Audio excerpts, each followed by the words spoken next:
bonjour et bienvenue. Je vous laisse vous présenter. Alors, je suis Sophie Delmas.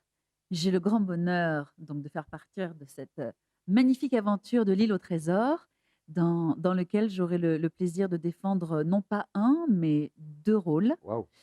voilà, qui ne sont autres que le rôle de Black Dog et de la reine Amazon. Comment on peut arriver à ce personnage de Black Dog? Black Dog, voilà, c'est une aventure parmi tant d'autres, quoique très sincèrement, c'est peut-être l'un des personnages encore avec tous ces traits caractéristiques que je n'ai pas encore eu le plaisir de défendre. Voilà, donc je trouve que c'est encore c'est une pierre de plus à l'édifice de mon parcours, de mon chemin, de ma carrière. C'est un petit peu c'est plus un rôle de composition. On est loin de ma nature, Vraie nature. de ma vraie nature, et je trouve que c'est une chance extraordinaire, effectivement, au bout d'un certain nombre d'années d'expérience, de pouvoir encore et toujours se challenger, voilà, grâce à des rôles qu'on nous offre. Bien, merci, on va voir tout ça en image.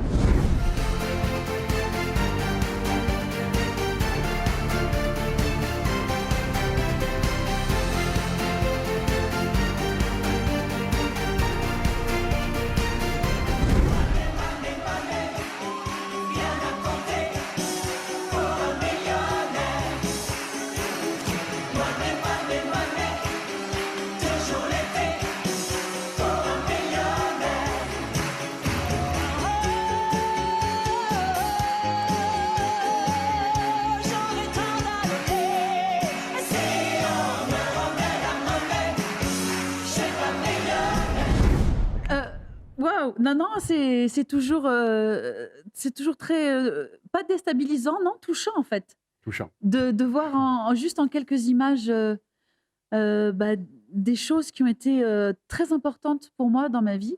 David, Oui. toi, à ton Oui. tour, Oui, de à mon partager. tour. Je tremble parce que quand je vois les vidéos, je ne sais pas ce que vous allez sortir. Je m'appelle David Alexis et je suis dans le spectacle. Je jouerai le rôle de Long John Silver. Tu as donc beaucoup d'expérience professionnelle. Et comment on peut arriver à faire d'un personnage à un autre? Comment on revient à tout ça? Alors j'ai toujours la sensation de dire que un personnage nous rencontre et c'est pas l'inverse. Parce que évidemment, on rêve quand on est enfant et quand on veut faire ce métier, on rêve de certains personnages. On se dit un jour je jouerai ça ou je fais ce métier parce que je veux jouer ça. Mais je pense que les personnages viennent à nous. Tous les personnages que j'ai eu la chance de jouer jusqu'à présent ont toujours été fondés avec moi. Certains personnages que j'ai pu jouer pendant 1 an, 2 ans, je les découvrais à chaque fois, chaque soir, parce que chaque soir est différent. Donc je pense qu'on injecte de nous en chaque personnage. C'est très parallèle à l'histoire d'une vie. Oui, oui. Pour illustrer tous les moments que tu nous as confiés, avec malheureusement, désolé, un très court extrait, on va voir les images de celui qui est tombé dans la marmite à Cordy.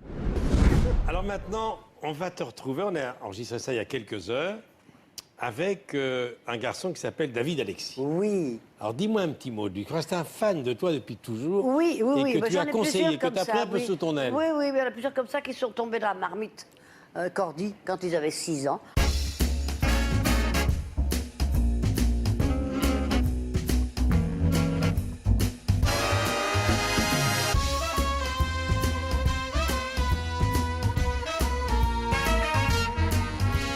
Donc je suis David Alexis et je joue le professeur Abronsius de Königsberg.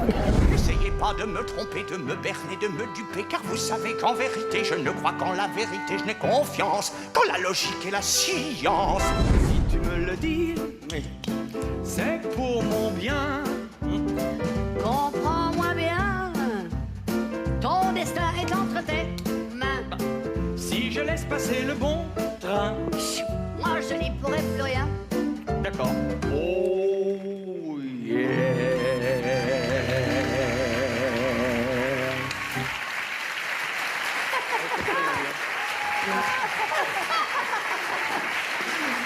Merci. David Alexis. Tout le monde de l'applaudir. David, il est là.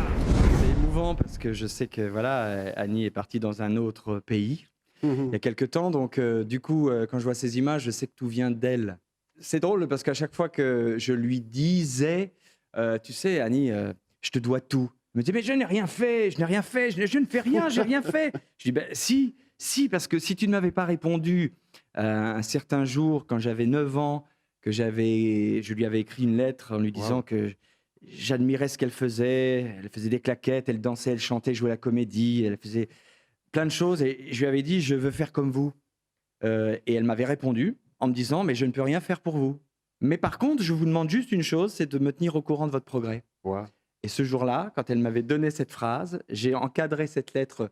Et cette phrase a vraiment été le lien de notre relation et qui est devenue une relation très intime depuis ces 20 dernières années. Merci, mais c'est une jolie transition, parce que si vous l'acceptez maintenant, on va aller un petit peu plus tous ensemble au cœur de vos stories personnelles, au cœur du pro. Vous êtes d'accord? Ah oui? Super.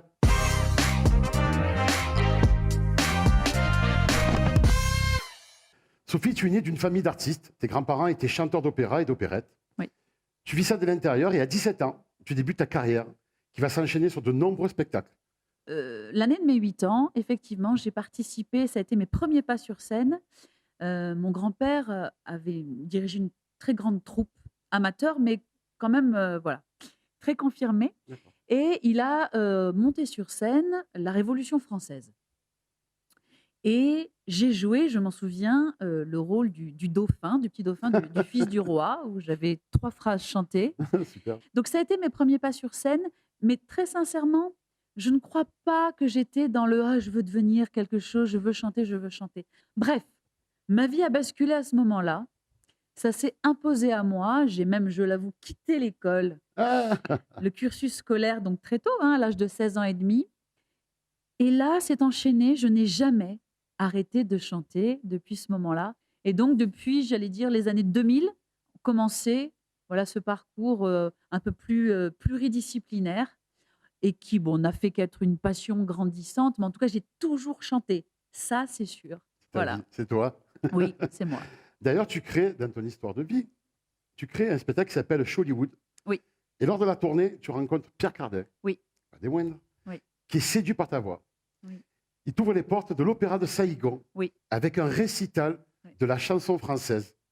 On s'est retrouvés à l'opéra où on apprend qu'il va y avoir 7 caméras télé.